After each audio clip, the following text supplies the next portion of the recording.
now I want to take a minute to introduce our panelists for today. Jennifer Teisinger was named the Executive Director of the South Dakota Symphony Orchestra in 2019. Under Jennifer's leadership, the South Dakota Symphony has received the 3 largest donations in the organization's history, an apt fact for what we're about to talk about. She established their live streaming partnership with South Dakota Public Broadcasting and oversaw the orchestra's first ever professional recordings. Jeff Alexander has been the president of the Chicago Symphony Association since 2015. He was instrumental in the selection of Klaus Michaela as the CSO's 11th music director. Jeff has built a really strong relationship with the CSOA Board of Trustees, the members of the CSO, and the symphony staff. He has also been instrumental in raising over $500 million for the Chicago Symphony Orchestra Association, including growing their endowment by $200 million. And then Dale Heading joined the CSO as Vice President of Development in December 2019. He has more than 25 years of leadership experience in arts, culture, and education institutions, including Arts Consulting Group, the Baltimore Symphony Orchestra, Atlanta Symphony Orchestra, and the John F. Kennedy Center for the Performing Arts. So I want to thank you all for being here today to talk about transformational gifts. So very quickly on the format today, we're going to have some storytelling, get a little bit into the nuts and bolts of how these gifts came about, but we do want to leave a good amount of time for questions so that we will have a chance for you all to speak, and we'll have runners with mics. So just know that that's coming, note your questions, and we'll get to them at the end, okay? So who here has been a part of receiving, acquiring, landing a transformational gift for their orchestra? Oh, that's a lot. Good job. Way to go. So transformational gifts are the gifts that we aspire to in our organizations, right? They're the things that really allow us to create lasting and meaningful change, that kind of take things off the wishboard and bring them to life. And they also represent a donor's really deep belief in the orchestra's mission, and they're an endorsement of our work in the communities in which we sit. I will say the dollar amount on its own is not nearly as important as the impact that results from that gift. So today we're going to talk about 2 gifts. One is a $2 million gift to the South Dakota Symphony, which is a Group 4 orchestra, and one is a $50 million gift to the Chicago Symphony, which is a Group 1 orchestra. And I wanted to talk about these 2 gifts in particular because, first of all, they came about in very, very different ways. But the impact that they have had on these 2 organizations is equal in its scope. So Jennifer, we're going to start with you. This story, when she told me this story about this gift, I was like, holy cow, you are living the dream. So tell us the story of this gift and how it came to be. I felt the same way. Holy cow. Hi, everyone. It's great to see you on day 3. So this story starts in April of 2022 with a world premiere of a commissioned work by John Luther Adams. And the piece is called The Atlas of Deep Time. It came about because of a corporate donor in Sioux Falls who funded the commission to celebrate the South Dakota Symphony's 100th anniversary season. So this part is important because if it wasn't for that commission, the rest of it wouldn't have happened. So John Luther Adams has a relationship with Alex Ross, who came to Sioux Falls for the first time to hear the world premiere. Alex subsequently wrote about the piece in The New Yorker. The article appeared in May of 2022. And included in the article, where he said some very nice, compelling things about the South Dakota Symphony Orchestra. So it turns out that Dean Buntrock reads The New Yorker. Dean died in April, just a couple months ago. Dean was a phenomenal philanthropist. He founded Waste Management Company. And he read about the South Dakota Symphony Orchestra in The New Yorker. And it mattered to him because he's from South Dakota. He's from Columbia, which is a small town in northern South Dakota. His father was the mayor. And Dean had never heard of the South Dakota Symphony Orchestra before, reading this article. And he was curious about it. So he called his cousin, who is the president of Augustana University in Sioux Falls. And he asked her about the South Dakota Symphony, and this part is really important, you board members, you development people who develop relationships in your community, because the president of Augustana University is a friend of the South Dakota Symphony. I'll tell you, she said all of the right things in that phone call. And when it was over, she called our music director, David Geyer, and told him about it, and she said, you need to take this very seriously. David called me. I was driving to work. I turned the car around, and I went to his house, and we spent the next 3 hours figuring out what to do. So what happened next was a meeting in Sioux Falls with Dean and Rosemary. They came to us, along with Dean's general counsel and his foundation manager. I had a few board members in the meeting. David was there.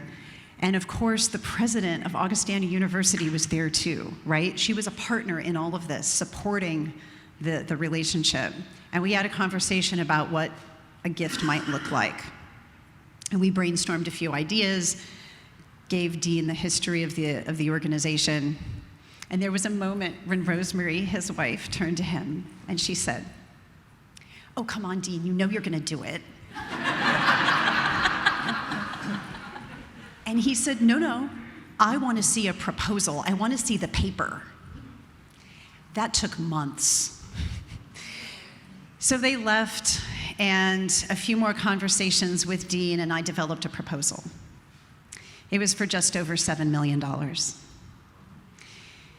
Dean called me on a Monday morning in the fall of 2022, and he said, I read your proposal, it's very good. This won't work for me. I thought I was gonna cry. So we talked a little bit more. I spoke with his general counsel. His general counsel kind of helped me craft another proposal that might land correctly. Dean is an entrepreneurial donor. He wants to see a return on his investment, right? He gives the organization $1, he wants to see us make $4. And can I just tell you, our organizations aren't very good at that. So coming up with a proposal that had that investment, that impact in the orchestra, so that he felt like he was getting the return he was looking for, that's where we were headed. So proposal number 2 was for $1.73 million. And he called me and he said, I read your proposal. This will work. But let's round up to $2 million. And I really did cry this time. So the first conversations were in September of 2022, and I signed a gift agreement on December 23 of 2022, best Christmas gift ever. And the first installment of a 4-year gift agreement was in January of 2023. The gift was multifaceted. It funded the Giants in the Earth opera revival, which we performed 2 years ago, and the commercial recording comes out on July 10th. We're super excited. It also funded fundraising and development at the South Dakota Symphony. It allowed us to hire a first ever development director. It infused our marketing, so this is the ROI part of his gift. It also funded a tour of our Lakota Music Project, which got the orchestra around the state and will hopefully stimulate more funding for that project. She is literally living the dream.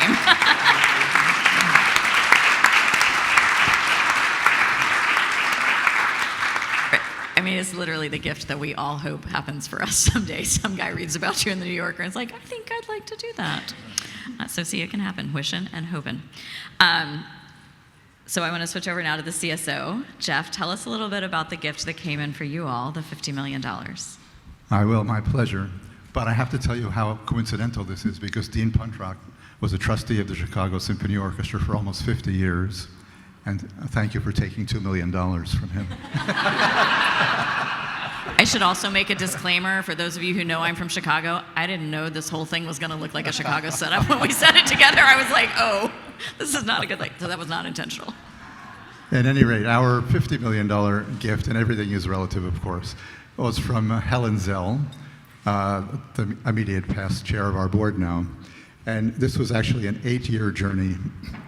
In 2016, we decided that it was time for the Chicago Symphony Orchestra to develop a new strategic plan. As is often the case with the CSO, everything is kind of larger than life, and we put together a very large strategic planning committee, in hindsight, much too large. But because it was so large, the process took a very long time. Helen was on the committee. She wasn't chairing it, but she was chairing the board at the time. She has been a subscriber for 50 or 55 years, very enthusiastic about the organization, to say the least. On the board, I think about 20 years. So we went through the strategic planning process, and the normal things came out of it, that we needed to focus more on ticket sales, on education, reaching into the community, all the normal things. But when we really looked at ourselves and said, what do we really need to shore up the Chicago Symphony Orchestra, which already was doing so many things, it was hard to think of new things for it to do. We looked at the balance sheet, and the balance sheet was in terrible shape. I shouldn't say terrible, questionable shape, scary shape. We were carrying $145 million in bond debt from the 1997 renovation of the hall. At the time, our musicians had a defined benefit pension plan, which was underfunded by the tune of $80 million. And we had this large endowment fund, but it wasn't large enough. It was about 3.5 times the size of the annual operating budget, which in many cases is very pleasant, but looking ahead to how our budget naturally was going to grow, the budget at the time of the orchestra was $70 million. And the endowment was about 280, which is a lot of money. But when you take the 5% draw, it just wasn't enough, really, we felt, to sustain. So within the context of the strategic plan, we had a lot of debate about what the goal should be for our fundraising campaign, our capital campaign. And this went on for quite a while. We landed on the figure of $175 million. Which, if we raised it, would not fix all of the problems I just described, but would go a long way towards making the balance sheet stronger. So we settled on that figure. Again, these things take a while. It was in 2018 that the board approved the strategic plan and approved the campaign. And naturally, we asked Helen if she would agree to chair it. It's often good to have the person with the most resources in your community chair your capital campaign. She enthusiastically agreed. And in an unusual step, she was very unwilling for us to undertake a feasibility study. She said, we know how much we need. We know who we're going to ask to give us the money. Why do we need a feasibility study? So needless to say, we listened to her. And then she also didn't want a campaign cabinet. She felt that Dale and I, should make the asks. And again, we pretty much knew who we were going to be asking. So we started the campaign in 2019, and a few months later, the pandemic started in early 2020. And we had to think, should we continue the campaign or not? And we decided to continue. So we made many asks, 70, 80 asks online, which is quite unusual. But what's not unusual is that about 95% of the people we asked said yes. They didn't all say yes for the exact amount we asked for. In fact, in many cases, we didn't ask for a specific amount, which is also unusual, but that was Helen's theme. We just asked people to give us what they could. Then it was time to talk to Helen about her gift. And so I had a nice dinner with her. And I asked her what she was thinking. And needless to say, it needed to be a leadership gift. And she said something that a philanthropist should never say to an orchestra manager. She said, I'm thinking of somewhere between $25 and $40 million. So, of course, my mind went immediately to the $40 million. But also, somehow I had the courage sitting there with her to say, that's great, thank you. I wonder if you would consider a bit more. And the reason I said that is because we knew a lot about Helen, and this is so important with any donor, to do research and to know their giving capacity and their giving history. So we knew that Helen had given $50 million gifts. She and her husband, Sam, who unfortunately also passed away fairly recently. But they had given $50 million to the University of Michigan, to a university in Israel, and to other places. So I knew that a $50 million gift was not out of the question for her. So I didn't use the term 50 million. I just said, would you consider giving a bit more? And she said, yes, we'll think about it. Then in a subsequent meeting, I did specifically ask if she would give 50 million. She said she'd have to think about it, talk to Sam, her husband, and she came back one day. She couldn't have been more excited, and she said, we're going to give you the $50 million. Then a 2-year negotiation ensued with her as to what the $50 million would be used for, because she is a strong advocate of paying down the debt that I just described to you. As was I, but I was also a strong advocate for putting money in the endowment fund so the 5% draw therefrom would underwrite some ongoing activities, budget relieving gifts. So really this went on and on and on for quite a while. She was very insistent that the whole 50 million should go to debt reduction. I tried to encourage her to split it half and half, and I really wasn't getting anywhere. So I enlisted our CFO, who I knew Helen trusted, implicitly, who also agreed with me that half should go towards the endowment and half towards debt reduction. So I said to the CFO, could you just find a reason to go have a lunch or dinner with Helen and talk with her about this? And she did, and the result was that Helen finally agreed to split the gift. And my phone is making noise here, excuse me. Oh no, it's somebody else's phone. So that was in about 2022. Then it took a while to develop the gift agreement, which was finally signed in 2024. So we went from 2016, the beginning of the strategic planning process, to the signing of the gift agreement in 2024. That's amazing. Congratulations.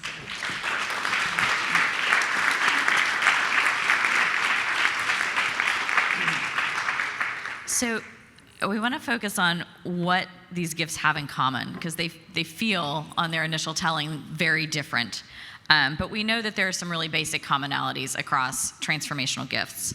And our goal here is not just to tell the stories of these gifts and you think, oh, that's cool, I'd love to be that someday. But we really want you to have some clarity and be able to think about what might be possible in your organization for a transformational gift, and to be ready so that when the next Dean Buntrock reads about your orchestra in the New Yorker, you're prepared to start working on that gift. So there's some commonalities, like I said, that you see across transformational gifts. They're really true across all giving. But the things that we're going to highlight today, number one is relationships. You've heard a lot about that. They're so critical. As Jennifer said, board plays an incredibly important role in these transformational gifts in so many ways. Your staff, your community. Number two is alignment, because the donor and the orchestra absolutely have to be fully aligned on your mission and vision in order for that gift to come to fruition. Number three is patience. I'm not sure how much we're going to need to talk about that, because you've heard from both of these, they were long processes, but patience is really, really critical, not rushing in and just trying to close it and get the money in. And then number four is momentum. We know that momentum, these gifts inspire other gifts, so we're going to talk about that as well. But I'm going to start with the relationship piece. Dale, will you tell us a little bit more about the engagement and how this worked with Helen, and sort of who else was involved in these conversations? Sure. And I will just add, as a field professional, except for my CSO role, feasibility studies are very effective and good. This was a very uniquely wonderful situation. When I showed up at my first day on the job with Jeff and Helen, and they told me where they were, and we're just jumping right onto the major gift campaign part. I'm like, okay, but worked out well and unique in our situation. I will also say part of the relationship thing that is so important is a lot of times these donors, and Helen is a great example, her greatest joy, and like not self-stewardship because we worked really hard to make it happen, but her greatest joyful giving and stewardship part was to be able to share it with others and get others involved and make everyone feel, like Jeff said, no gift is too small. It all matters. She wanted large participation more than large dollars. I think she believed those would come from the donors we knew and had great prospects for. But imagine this setting, like Jeff said, we started doing this campaign in a pandemic. So imagine whoever the Helen Zell is of your community, just significant stature, one of the most hard to reach, important people in philanthropy in your city, sitting on about 30 or 40 or more Zoom calls with 30 or 40 donor prospects, talking about, here's what this campaign is. I need to tell you today why it's so important to the CSO, and here's the components, and you're all such critical pieces of it. So as we were working this relationship with Helen really well as our campaign chair and our only cabinet with the development staff, she was also thrilled to be doing our jobs with the public. I mean, and these weren't always what we would call the lead donor prospects. These were oftentimes, we have this large donor group called governing members, kind of mid to major level donors. Helen loved to spend time with them because she knew they were the core orchestra lovers. They were really music aficionados. They loved what we do. So much of this increasing her willingness to step up to this level of giving was she felt that she was helping be part of the community and they were listening. So this relationship journey, this helping her feel even more engaged by shaping the trajectory of the campaign journey, that was fascinating to watch, and we started to see that happening and then just leveraged it a lot. And she ended up helping us create these subgroups for the campaign, our governing members group I mentioned, because we had already picked off the ones that were large campaign donors, but she wanted the group to be involved, so she worked with us to create this revolving endowed CSO governing members chair. So it was $1 million, essentially a consortium funding effort. So now all of the regular governing members piece together gifts to get us to $1 million. So now they have a revolving chair where every couple years this donor group will vote and select one of the CSO players to now hold their chair as long as it's not been permanently endowed. So things like that, talk about goodwill, good relationship, good donor stewardship happening in all directions from a shared vision on this and a shared alignment. Yeah, that's fantastic. And I think the other piece that I just want to highlight, given who I know is in this room right now, is the role that the staff plays and the relationship that the donors have with the staff, that the staff have with the board members and the board members. That communication circle is so important. Board members have tremendous relationships out in the community, coordinating that back with the staff, sharing that back. I love that Helen was willing to be in those conversations with you and sort of take that role on, but that it was this sort of partnership among leadership, and it's fantastic. So awesome. Jennifer, tell us a little bit more about this. Can you just describe a little bit more from the moment that the college president called you and all those relationship pieces that kind of came together and the board members that were in the room for those conversations? So the president of Augustana University in Sioux Falls is Stephanie Herseth-Sandlin, just to name her for a second. And she was a very important partner from the beginning because she was related to Dean. But she also helped Dean she helped in that first initial meeting because she was able to kind of be the bridge between Dean, who didn't know anything about the South Dakota Symphony Orchestra, and the rest of the symphony people in the room. So it was important that we were including her, and until she said, "You don't need me anymore," which happened, right? She said, "Okay, now you got this." So I can't. What a wonderful thing to have a community partner, right? She's a fundraiser too. And I will say he did give $13 million to Augustana University, so Win-win. Win-win. But she's a fundraiser too, but she was very willing to be our partner, right, in all of that. As far as board members who were involved, of course our board president was in the room, and our fundraising chair was in the room. But I also asked a alumnus from St. Olaf, who was on our board, to be there too, because Dean went to St. Olaf. And so we were trying to establish as many sort of connections to Dean as we could, considering that we didn't know him yet.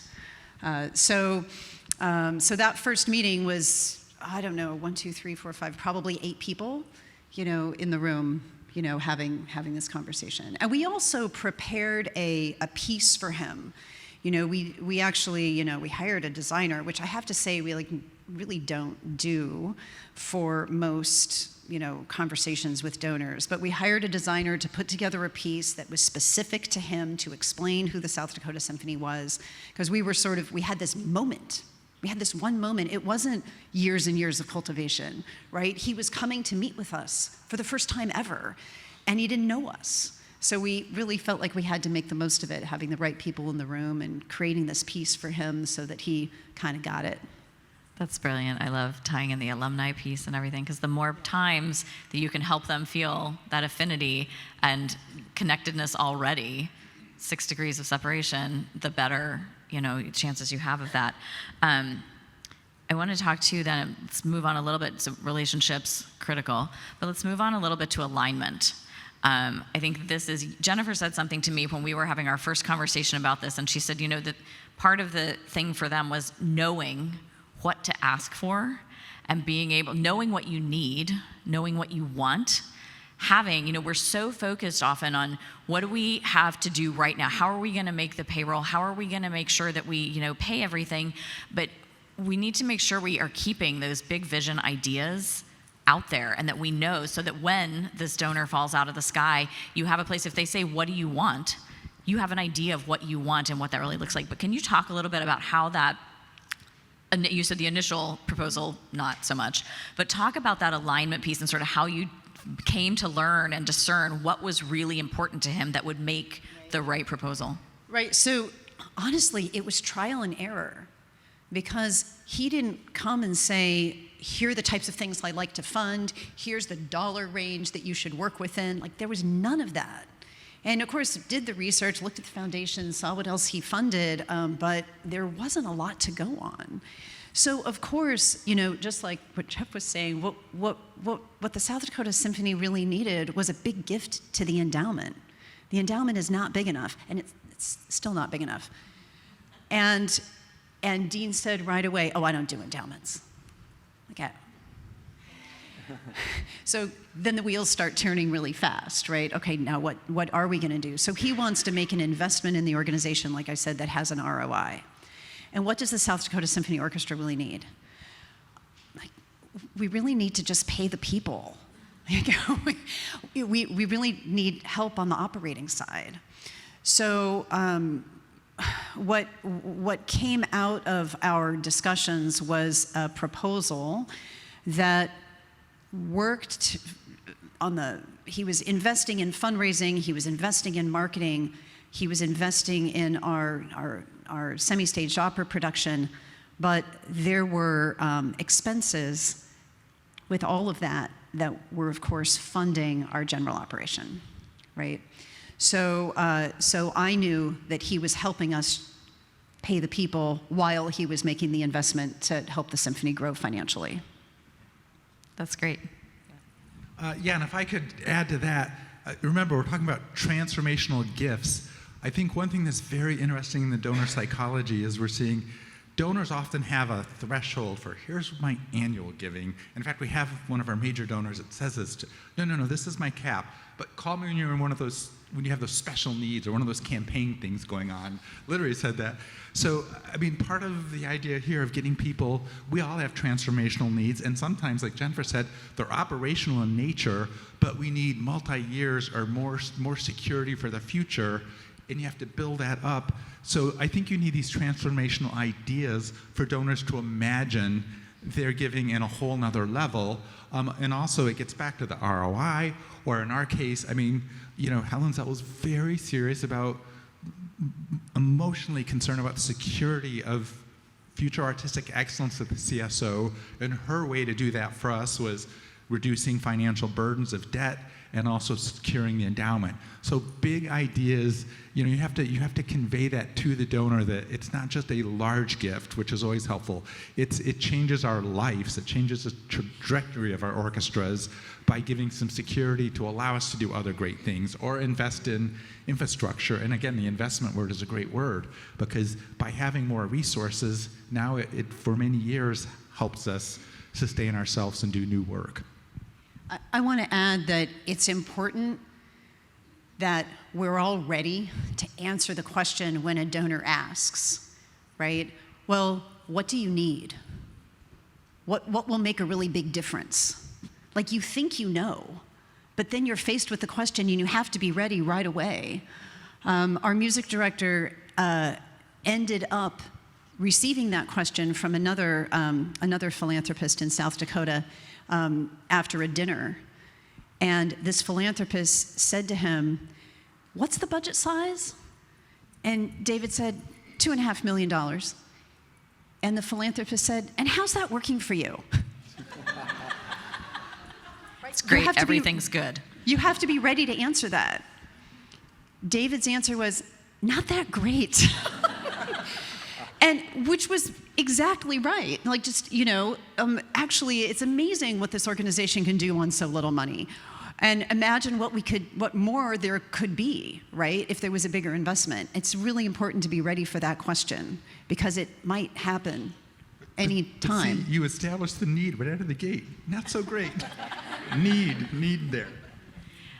I had a colleague one time who said to me, she's like, "Well, I'm going into another day of translation." And I was like, "You're what?" She's like, "That's what I feel like I'm doing right now, translating what we need into the language that they speak." And I was like, "Oh, that's really brilliant." And that's very much what we as fundraisers end up doing. We know the need. Once we've really clarified it for ourselves, we know the need.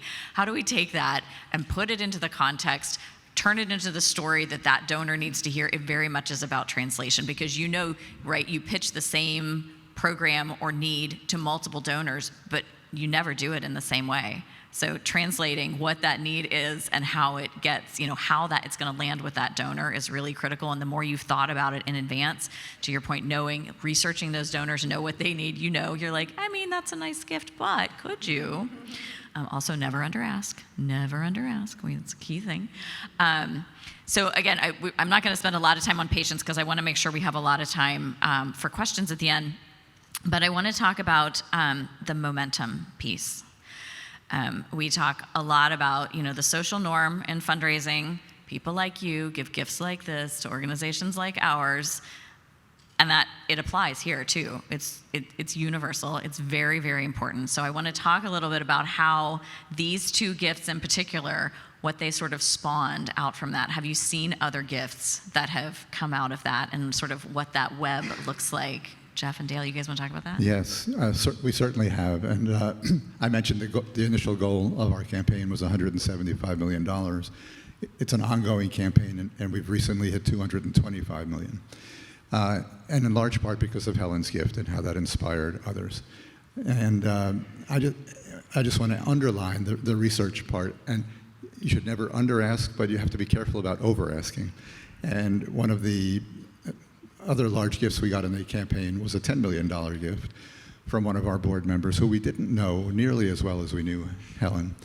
But she also had a financial advisor through whom we had to go initially to discuss the gift.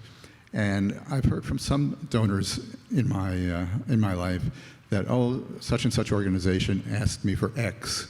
It's way more than I would give. So I said no, because I didn't want to give them less and be embarrassed.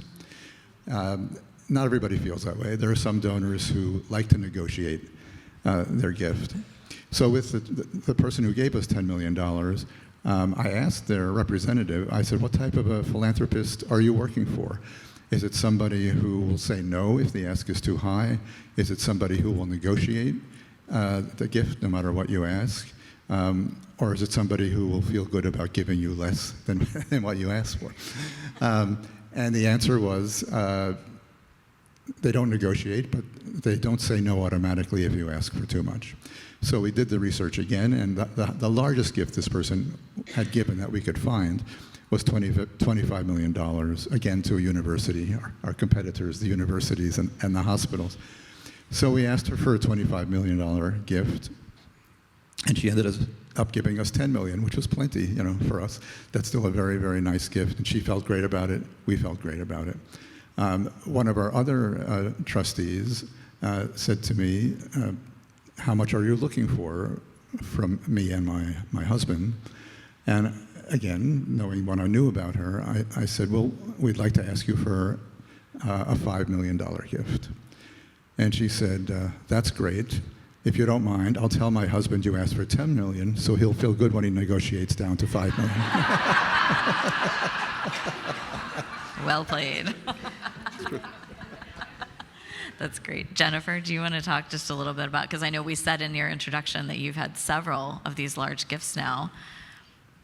So Dean and Rosemary's $2 million gift was the largest gift the South Dakota Symphony had ever received in its 100-year history. I mentioned that philanthropist who had the conversation with the music director in the driveway. He had never given, this philanthropist, and so Dean's gift sort of inspired the conversation with this other philanthropist. His name is Denny Sanford. And it wasn't a match, but it was, you're in good company, right? So the request to Denny was, would you give the same as Dean and Rosemary did, which will then launch us to be able to complete the rest of our campaign. Okay, well, we're all friends, right? And nobody is recording. So I was actually advised by Denny's counsel to write the proposal that he was giving the same as Dean and Rosemary Buntrock, $2 million, to support a $7 million fundraising goal. We actually didn't have a $7 million fundraising goal. I mean, we kind of did. I mean, yes, we need to raise that money to support the organization, but it was really kind of going back to your point about, hey, can I ask my husband for 10 so he can negotiate down to 5? It was like, let's build this up because yes, we need a total of 7 million. I mean, the budget is almost 3, right? So we're already raising almost 3 every year in order to make ends meet. So yes, another 2, and then we'll complete, to 7. So we could kind of get there, but it helped structure the ask. So yes, the first gift inspired the second one for sure. The other thing I just want to call out that we didn't earlier is one of these gifts happens in a campaign, right? And one of them doesn't. So they're possible all the time, and I think that's important to keep in mind as well, particularly in campaigns. Do you want to talk a little bit more about anything in the campaign? I thought I saw you about to say something. But. Yeah, just this idea of momentum. There really are the really hard things that happen in a longer campaign. You have those plateaus. We had almost a whole year where there was no new cash gifts registered. I mean, we had a number of estate commitments in that time. They don't show up the same way. But it's a long journey. But there are a lot of donors that they're just going to wait till their gift can be the one that goes over the waterfall. You just have to wait for those, the patience part, while getting the others, but also highlighting gifts that aren't always the most high visibility or VIP donors. When there are some donors that do extraordinary gifts, I mean, for some of them that's $500,000 or $1 million for us, that was way beyond what everyone else expected them to do. Now, those you want to really publish and put out there for the momentum piece, because everyone else goes, oh, my gift was going to be 100 or 250, but the bar now amongst my peers is $1 million or $500,000. Very helpful. I mean, you expect at some point some of the donors in our community, like Helen, to make a large gift of some kind. That's not shocking. It's wonderful.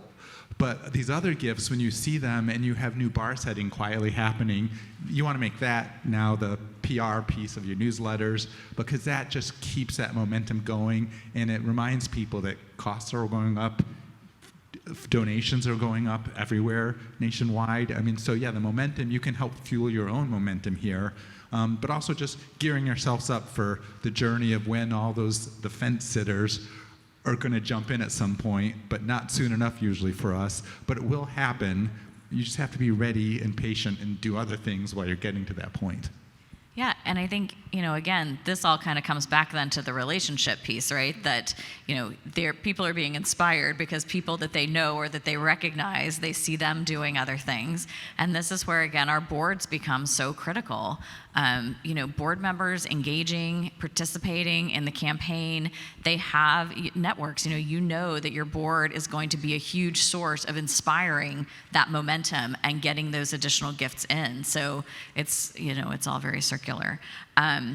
Okay, I'm looking at the time, and I want to make sure we have enough time for questions. Do you guys have any final thoughts you want to share before we pop into questions? All right, let's do it. We have two of our, okay, great work. I was going to say, we have two of our lovely league staff members here who have, this is Tyler, and this is Audrey from my fabulous development team. My team is awesome. They're going to come around with microphones, so just put your hand up, and they'll come at you. And Hi. Well, we're kind of still sorry, on- wait. Can Yeah. you introduce yourself and what Sure. orchestra you're from? I meant to say that. Sure. Amy Lindstrom, Rochester, Minnesota Symphony. And I was intrigued that the major gift with the Chicago Symphony was part of a campaign.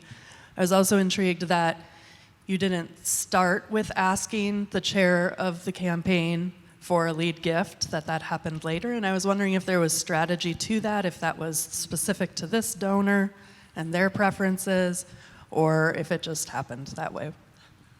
Yeah, it was somewhat strategic. We knew Helen had enormous capacity and that the gift would likely be very large. But I felt that if we asked her too soon, it might not be large enough. And I thought we would wait, get her, as Dale said, very, very excited about the campaign and sharing it. And the more and more people who committed making gifts, she was getting more and more enthusiastic about the campaign. So timing is everything. And I suppose if we asked her right off the bat, could you please make the first gift, she would have done so, but I don't know what the amount would have been.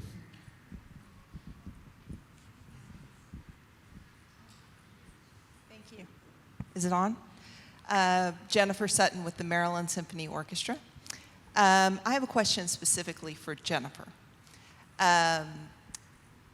We have also received some major transformational gifts over the past couple of years for our endowment. And one of the questions that I am constantly running through my head, and with our endowment committee that meets every other week, is naming opportunities. So when you do not have a performance hall, and maybe one day you will, but at this point you do not. And I don't believe that you have a performance hall, is that right? Okay, so we're in a similar situation. So I'm curious about naming opportunities and how you're thinking about this moving forward. So I'll just say, fortunately, with these two gifts, their naming opportunity wasn't a priority for the donors, and it wasn't a part of their reason for giving. We weren't part of it wasn't part of a campaign, so none of that came up. But I'm going to answer your question, because Dean's gift, I mentioned that he wanted the ROI. So it funded a feasibility study. Yeah. And we are now in a major campaign to build that endowment that the organization desperately needs, that Dean wouldn't fund. And naming opportunities is part of what we're doing. And you're right, the South Dakota Symphony doesn't have a concert hall. We don't own, we don't own much, really. We own computers and a violin and some percussion equipment, and a lot of music. So we do chair naming and for this campaign, and we structured it with 2 different chair naming opportunities because our campaign committee is quite concerned about in perpetuity naming, since it's the only thing we've got, right? So, and we already have that problem. Like, who has the problem where the name is on the chair forever and you can't like do anything about that, right? Yeah. So putting a second name on the chair is an option, but for all the chairs that aren't named in the orchestra, we have a 10-year sponsorship, and then we have an endowment, but the naming opportunity that comes with endowing the chair is only for 25 years. And so far, that hasn't been an issue, with the donors that we've spoken to. So we're naming chairs, and we have time limits on them, 10 and 25 years. Okay. And I will say, we had so far 240 donors in this major campaign.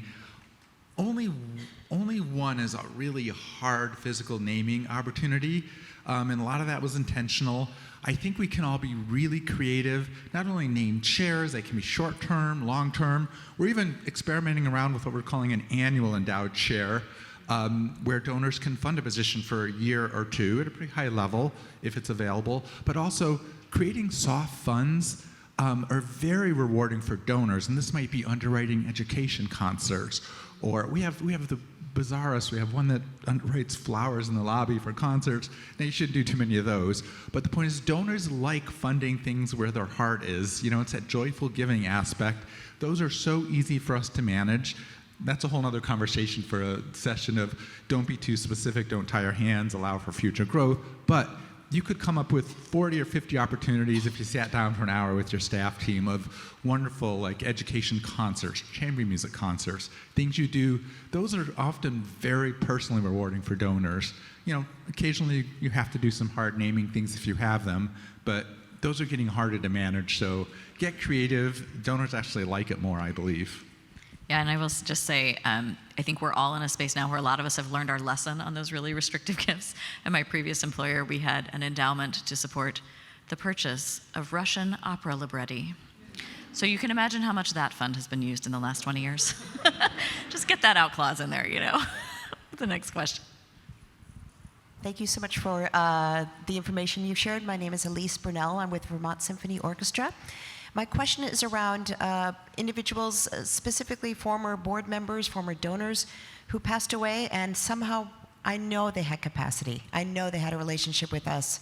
We're not in their estate. And it's happened sort of repeatedly, and I need to draw a line in the sand and not have that happen again. I would love your input and advice on those people that you think really we should be in their estates. What do I do now going forward so that doesn't happen again? We're both fighting for the microphone here. I want to jump up. This was a topic we've talked about. Sarah and I have talked about offline before this. I think there's not a single orchestra of any size that should not be aggressively pursuing some kind of basic plan giving. You start it now. You take baby steps. You do what you can do. It's that drip of steady information. It is so effective.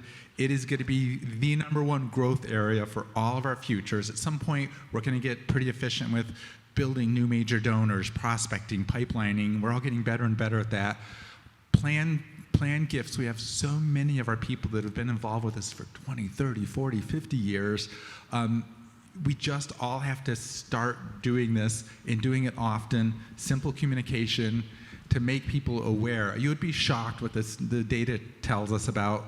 If you ask people, what can I leave an estate gift to? People absolutely know you can do it to your church, your colleges galore, your kids' private schools, grandkids' private schools. Oh, I didn't know I could do it to this orchestra I've been going to for 30 years. So information sharing, awareness, the simple techniques, telling people what they can do with it. You can name a gift in honor of a loved one. That's always the top one. And again, it doesn't have to be fancy. You don't need to have a big program. You just send information out as often as you can. I mean, I think like you probably in your situation, they probably weren't aware as they got later in life that they could really do something easily to take care of you forever. So letting people know that, it's amazing how the response you get when you just are regularly communicating about this topic. I want to say something about relationships with this question, because the South Dakota Symphony is in this situation right now. I mentioned that Dean passed away in April. I have a very close relationship with his general counsel and his foundation manager, and so I'm stewarding that relationship. And David, our music director, and I went to Dean's service in Aberdeen, South Dakota, and primarily to connect with Rosemary, and with the hope of continuing the relationship with her. We have a separate situation where a donor just passed. We don't know if the South Dakota Symphony is in the estate or not. But again, our music director, I know I keep saying our music director, but he's actually quite important in much of the fundraising work the South Dakota Symphony does. He's been living in the community for 18 years, and he knows a lot of people. He's developing a relationship with this with the donor's wife. Has a relationship with the donor's wife, and so I'll just say that even after a donor dies, we are trying to continue the relationship with the family or the others who were connected to that donor, even afterwards. We don't know where it would go, but that's what we're doing when we don't know if there's an estate gift or not. I would like to just add, I have found it helpful, and I've inherited this everywhere I've gone, to create a club of people who have let you know that you're in their estate plans. So even if you have 2 or 5, you have events for them, then they say, oh, I just went to this event at the symphony. They were thanking me for putting them in my estate plans, and the word spreads pretty quickly. We now have over 400, I think it's 430 people in Chicago who've indicated to us that we are in their estate plans, and the number is probably much more than that, but these are people who've let us know, and that number has grown over just the past few years from 300 to 430, and have events for them. We had a luncheon just last week for the members of, we call it the Theodore Thomas Society, Theodore Thomas being our first music director, and they are so proud to be in this group and to know, and they're all annual donors and subscribers, but they put us in their estate plans, and it gives them great pride, actually, to know that one day we all do have to go. And when they do, their gift will continue to support the orchestra they love in perpetuity. So it's the club atmosphere that I think can help grow the number. And I'll just say, from a league standpoint, we hear you. We know this is a huge need. Our team has been talking about it. We have an FY27 list, and one of them is to push out more information just on how do you foundationally start your planned giving. What are the things you need to do? Here's some language. Here's how to go about it. So keep an eye out and make sure you keep watching our stuff, because we're working on it. And Sarah, I will. Any of you who know other orchestras that have maybe a little larger, where they have a full-time staff or a part-time person who's good at it, these people love to share. They love to share and help. So feel free to call your colleagues in other orchestras and get advice or information you need. Hi, I'm Katie Edwards. I'm board chair at the Annapolis Symphony. And I wonder if you could go back to the return on investment conversation. We actually had a donation, 5-6 figures, that we turned down because there was such a demand for a return on investment, and we were obviously not aligned. It was like we were all agreed. But our largest donor says, "Oh, I don't do endowment," and so I don't know. Understanding the donors, like in my mind, a big gift is great, but then you use it and it goes away. And I'm looking for, doubling our, if we doubled our endowment, we could draw double that, and then we could actually expand our programming sustainably. Whereas some of these gifts, they're like, when are they transformational too? So anyway, I wonder if you could speak to sort of the why do people not want to give to endowment transformationally? Is that, I don't know, or I can say in Dean's case, I think he wanted, and in Denny's case, he wants to see the money used now, right? What's the money going to do now? And so what we did is we reported annually back, right? I have to say, in both of these big gift cases, they did not ask for regular reports. We just did it.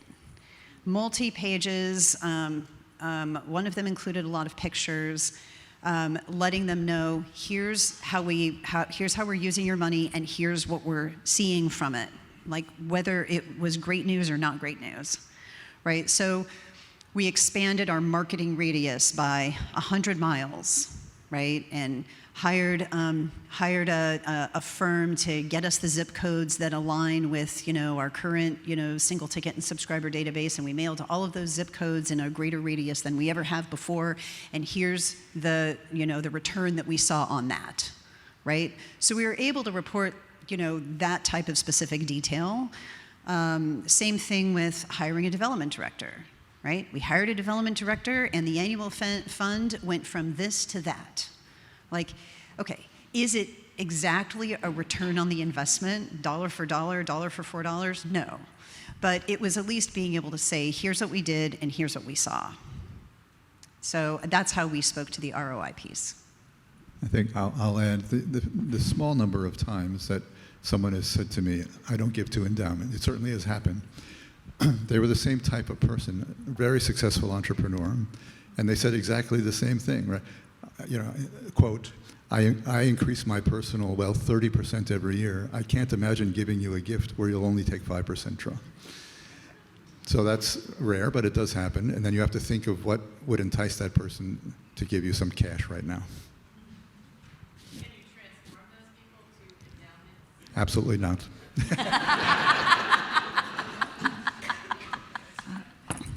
So I mentioned the South Dakota Symphony is in a campaign, and we've received a $1 million pledge from a member of the steering committee.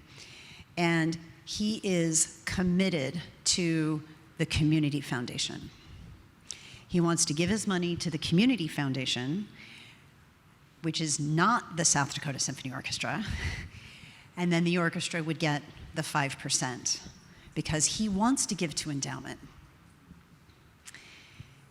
And I sat down with him and I said, look, I like the Community Foundation too. They're great. They do great things for the South Dakota Symphony Orchestra. But if this orchestra is ever in trouble, the Community Foundation is not going to help. They're just going to give 5%.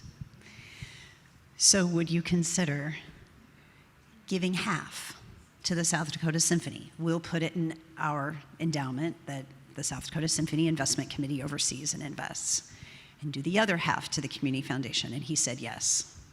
Again, just trying to figure out a path to be able to retain as much of the cash as possible while still fulfilling the donors, the donor's passion.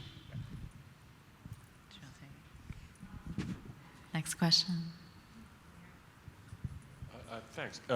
Alan Gerber from Florida Symphony Orchestras, Orlando. If endowments aren't the way, is there ever a time or appropriate time or methodology to asking for what would be like an annual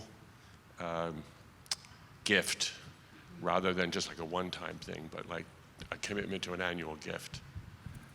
Yeah, I think when you do get in these never endowment type folks, one of the things you can think about is working reserves or some kind of quasi-endowment gift where maybe it funds your operations for 5 or 10 years, so you get some longevity out of the gift, you get some security. The donor feels like they're getting a pretty immediate impact. Because like Jeff's right, some people just have a sense that orchestras or nonprofits in general probably aren't good with money. If I bury it in something you invest, I don't know what's happening to it.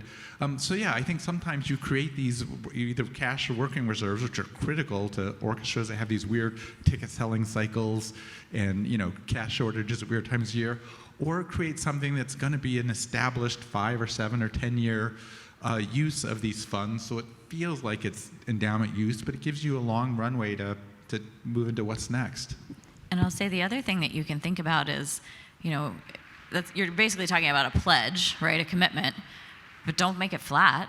Your expenses are going to go up. Say, I would love for you to pledge this amount this year, but I'd like you to take it up 5% every year over the next 5 years, because otherwise you're stuck with a gift that isn't growing at the rate of your expenses over that time. So build that in. There's no reason you can't have a staggered gift like that. And when you say that to them, I think sometimes that helps people think, oh, well, at least they're thinking about this in relation to their cost basis, you know? Then you go back to the research, you know? I mean, and a lot of it, you know, a lot of what you learn, I think, about donors is in those conversations. That we can do a lot of research, but it's really listening, right? We can have a whole session on listening, listening to your donors. I would also say talking to your board members or your community partners who have worked with the donor before, right? And understanding where else that donor was given and why and how the gift was structured. I mean, this is where your relationships in the community and for those board members in the room become so incredibly important, right? How was this donor given before? How did they structure it? You know, was it a multi-year gift? You know, are they sort of more transactional donor, or, you know, so that you're not relying solely on, you know, what you're sleuthing on the internet and what you're gleaming from the 990, you know. That's where the relationships, I think, become really important. I also want to mention the power of the gateway gift. So Dean had his first spark about something that interested him at the South Dakota Symphony when that university president said in that first meeting, you know, the symphony wants to do this opera about Norwegian immigration to the Dakotas. Okay, this is super important in South Dakota. This is a big deal. Would that be of interest, Dean? Do you think you would like to do something like that? He said, oh yeah, you know, I might fund that. We're like, okay, here we go.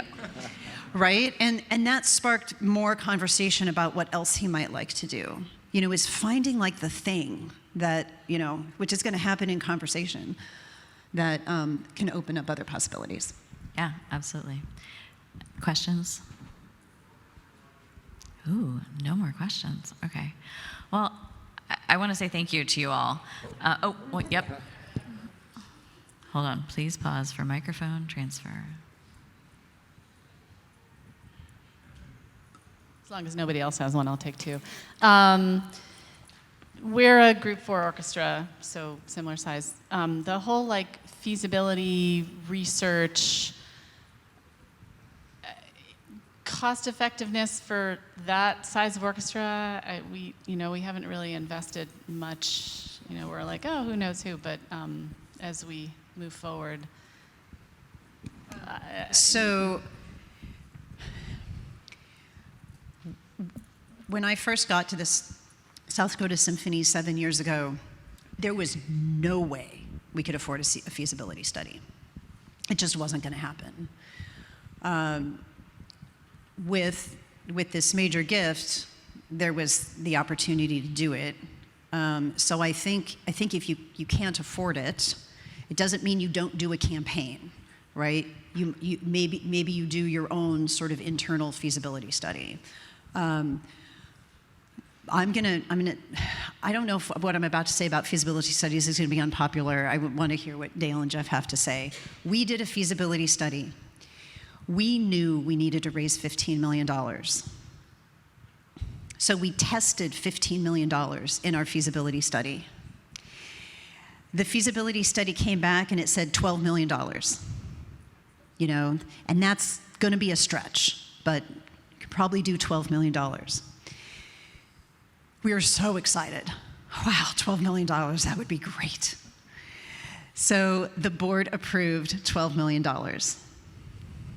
We really need $15 million. And so now we're in this campaign, and guess what? The goal is $12 million, and the campaign consultant has been hired for $12 million. And in every single meeting, we're saying, yeah, but it's really $15 million. Yeah. So I really wish that we had adopted a campaign for $15 million, and it's not the feasibility study wasn't helpful. I mean, the feasibility study said you can get really close to $15 million. And if I could go back in 2 years to that board meeting, I would have suggested that they approve $15 million because that's what's really needed. Yeah, no, but yours is a good example. But there's also, if you do get there, there's that great momentum nowadays. There are so many donors that want to rush past the goal, the winning lap with you, so probably very possible. But I will say, feasibility studies are not academic exercises, and I am not promoting the consulting firm industry, though I did that for a number of years too. You are having conversations with people, showing them your secret blueprints for success, and you're not asking, because you tell them, I'm not asking for a gift right now, but if you look at this gift pyramid I'm laying in front of you and moving my finger around like a Ouija board, where might you see, but I'm not asking you today. You cannot believe what people tell you in feasibility studies. You are also inviting your top potential donors and community leaders into your campaign because they've now advised you. Doesn't mean you have to take all of their advice, but you're essentially, greasing the path here for these people to walk in the door, but you're also getting really valuable information because publicly people, I like everything my orchestra does, I like education. When you get with them behind the scenes, I really don't want to do that. No, I don't like that. I don't know why you do that, but I like this. Great. Now we know how we have to shape the message to convince you of why these critical things we might need, like new roofs or new air conditioning, are really important to the artistic excellence in our future. So no, they're very important things. It's not an exact science to it, but donors are pretty honest in these, and it's like a psychology session. I mean, having done many of these as a consultant, I left sometimes like sweating. I'm shocked at what they said and the things about the institution, or what they would do that they don't want you to tell the institution exactly, like a much higher number than the organization was thinking. And normally in a professional feasibility study, you aggregate these results, and you don't share everything, but everybody knows who said what.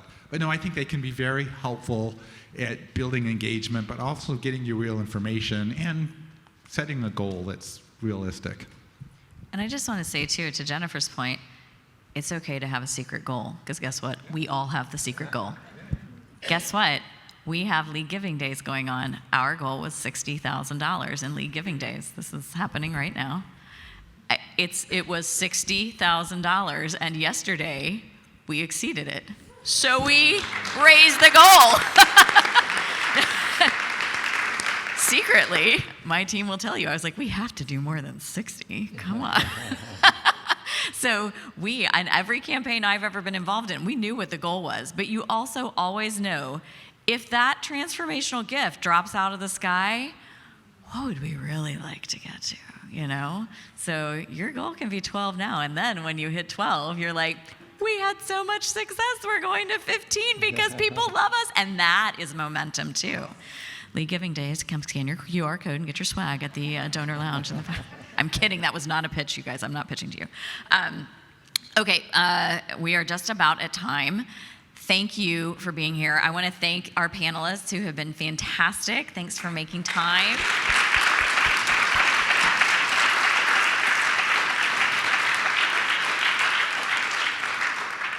I hope this has been helpful.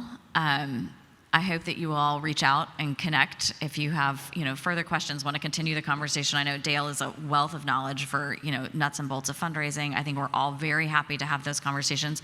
I do want to also just highlight, we the League is really working to sort of revamp a lot of our offerings that we have in terms of philanthropy and resources. So keep an eye on that, but do reach out. The League is here to be a resource for you. So if you are sitting in an orchestra and you have questions about what you're going to do and how should you maybe approach this campaign, or you're thinking about this for your annual fund, please reach out to us, because that is really why we're here, is to serve our members. So thank you again for being here. Have a great last day of conference, and we'll see you in Atlanta hopefully next year. Thanks.